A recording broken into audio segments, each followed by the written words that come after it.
চলো আজ একটু টক ঝাল মিষ্টি জলপাইয়ের চাটনি বানানো যাক। ভাতের শেষ পাতে যদি একটু চাটনি না হয় তাহলে কি ভালো লাগে? ভালো লাগে না। তার জন্য আজকে বানিয়ে ফেললাম টক ঝাল মিষ্টি জলপাইয়ের চাটনি।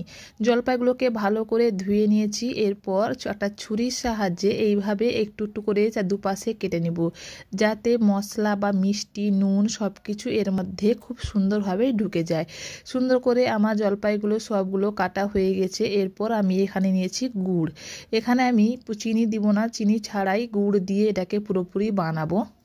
গুড় দিয়ে এটাকে ভালো করে ম্যারিনেট করে নিয়ে এটাকে আমি আধ ঘন্টা মতন একটা সাইডে রেখে দেব, যাতে গুড়টা তরল হয়ে যায় এটার জন্য। আর গুড়টা যাতে এর মধ্যে খুব তাড়াতাড়ি ঢুকে যায় তার জন্য গুড়টাকে ভালো করে মাখিয়ে দিয়ে একটা সাইডে রেখে দেবো, যতক্ষণ না আমি এখানটায় মশলাটা রেডি করে নেব চাটনির জন্য।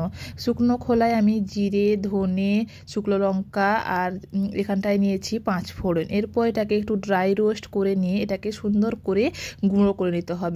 একটা সাইডে আমি এটাকে গুঁড়ো করে নিয়েছি, আর এখানটায় আমি কড়াইয়ে দিয়ে দিয়েছি যে আগে থেকে ম্যারিনেট করে রেখেছিলাম গুড়ের সঙ্গে এই জলপাইটাকে, সেটাকে দিয়ে আমি কিছুক্ষণ নাড়াচাড়া করব এইভাবে, গুড়টা যাতে তরল হয়ে যায় ততক্ষণ পর্যন্ত।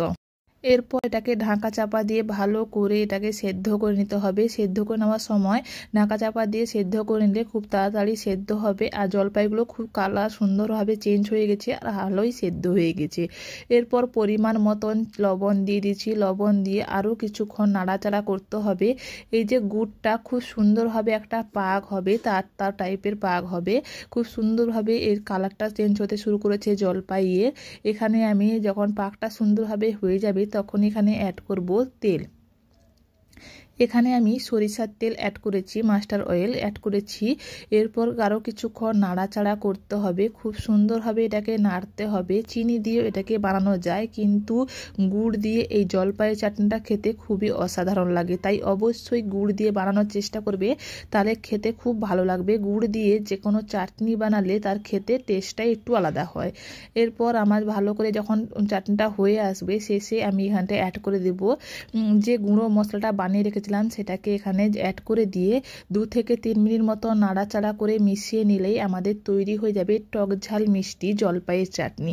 একবার অবশ্যই এইভাবে জলপাই চাটনি বানিয়ে দেখবেন, খুবই সুন্দর লাগে জলপাই চাটনিটা খেতে।